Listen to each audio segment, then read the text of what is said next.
Bismillahirrahmanirrahim. Assalamualaikum warahmatullahi wabarakatuh. Sebelum kita mulai belajar, kita baca doa belajar dulu ya. Rabbi shrah li sadri wa yassir li amri wahlul 'uqdatam min lisani yafqahu qawli. Rabbi zidni ilma warzuqni fahma. Amin. Nah, jadi di sini aku pengen ngebahas soal-soal yang udah aku beriin. Jadi di sini sebenarnya semuanya itu ngebahas tentang materi operasi bilangan ya. Jadi seperti yang aku udah jelasin sebelumnya, kalau ada pertambahan pengkalian sama pengurangan, itu dahulukan dulu yang perkalian, baru nanti bisa ditambah, baru dikurang. Oke, kita coba ya. Tadi aku udah tulis soalnya kayak gini. 64 tambah 10 kali 75 kurang 49. Dahulukan dulu yang perkalian. Nah, berarti 10 kali 75 berapa? 750. Baru nanti ini diturunin. Ini 64 ditambah, nah ini kan 49, tinggal diturunin. Nah, seperti ini. Kalau seperti ini udah kayak gini, baru boleh ditambah dari depan. Ya, biasain itu kalau nambah itu dari depan. Nah, jadi 64 ditambah 750 itu berapa? 814.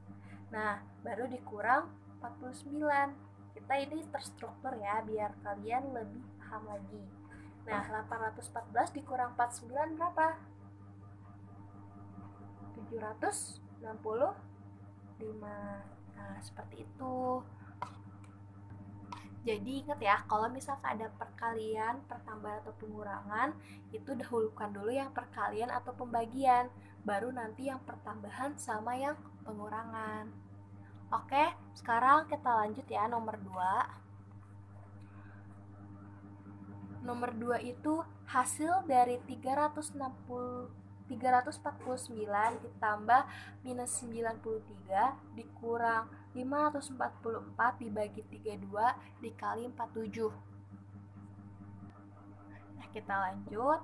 Ini karena ini tadi aku udah nulis lagi. Kelihatan ya. Nah, seperti yang di atas, kalau ada perkalian pembagian dan ada pertambahan sama pengurangan, dahulukan dulu yang kayak pembagian. Nah, kita dahulukan dulu ya, berarti kita yang dahulukan itu 544 dibagi 32. Nah, berapa hasilnya? Hasilnya 17.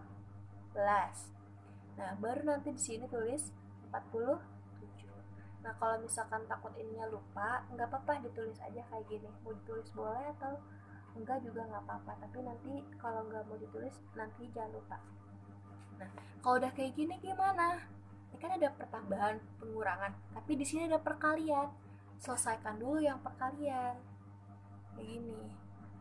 Jadi selesai kalau ada pertambahan, pengurangan sama perkalian, selesaikan dulu yang perkalian.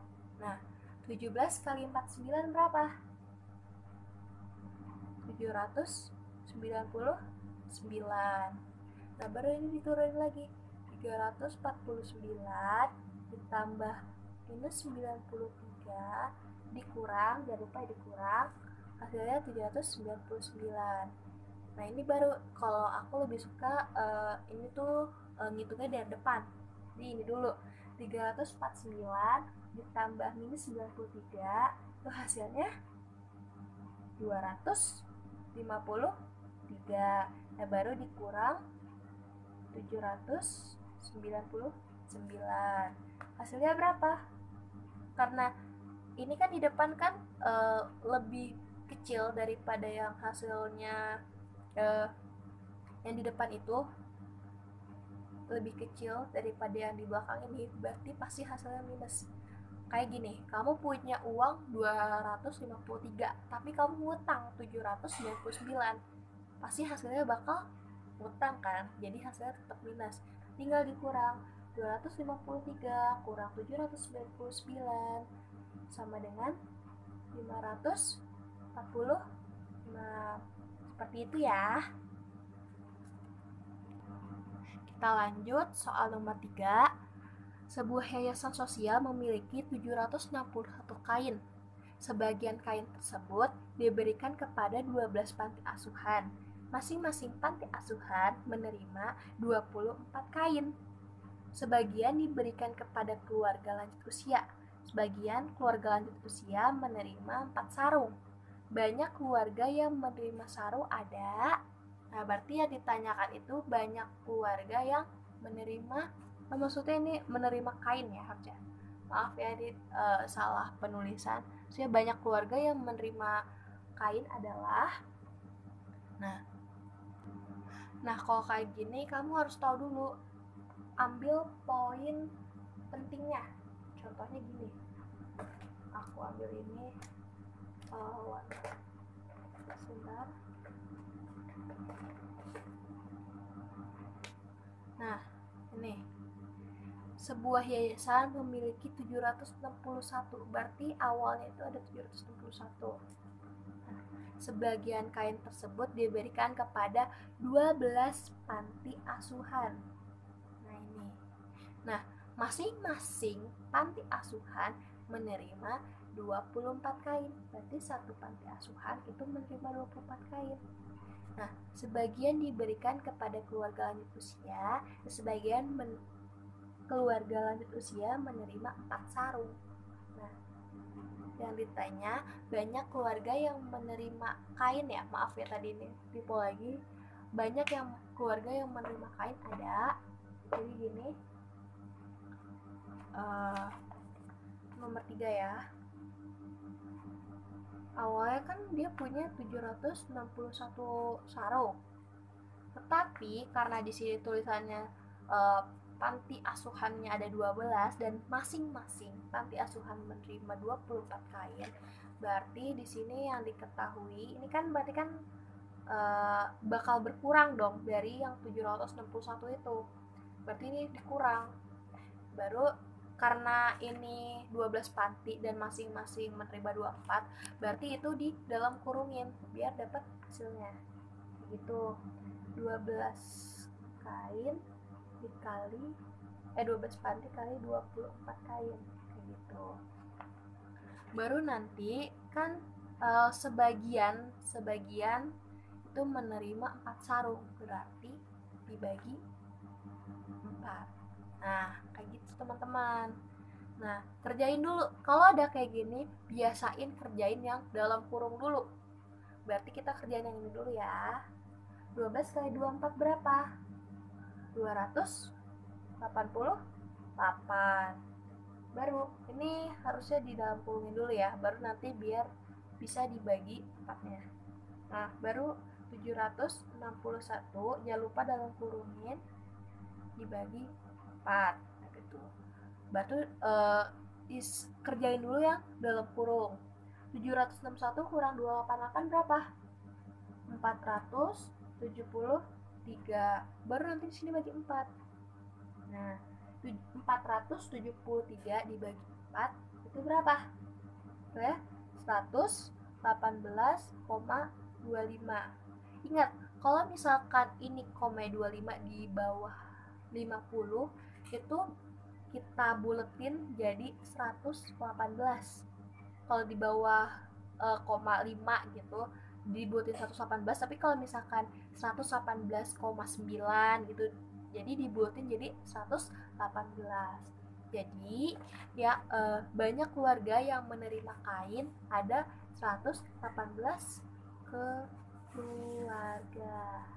Seperti itu ya. Kita lanjut nomor 4. Nih. Iwan memiliki uang 15.000. Nah, si Iwan nih punya nih uang nih 15.000.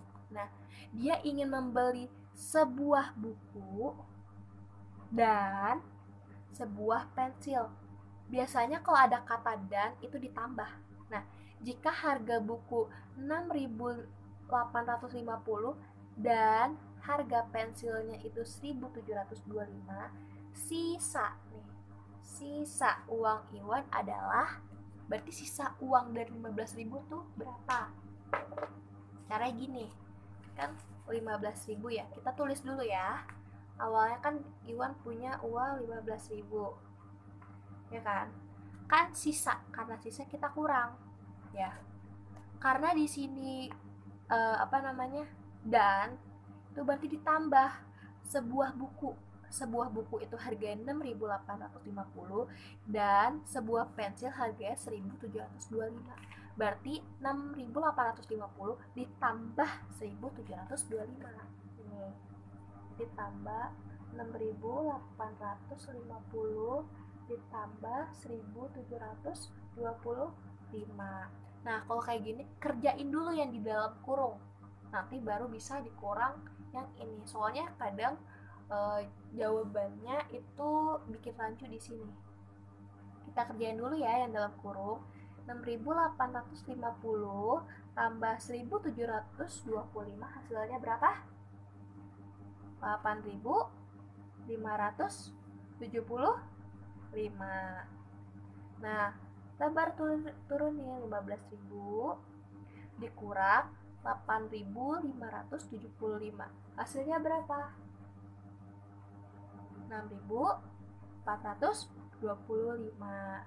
Jadi, sisa uang Iwan setelah membeli buku dan pensil, sisa uangnya adalah 6.425. Seperti itu ya. Nah, kita lanjut soal terakhir, yaitu soal nomor 5. Nah, kita baca dulu. Ibu akan membagikan nasi beserta lauk pauk yang akan dikemas dalam box nasi. Ibu menyiapkan 1 bakul nasi dan daging ayam dengan kandungan energi sebanyak 700 dan 500 kalori.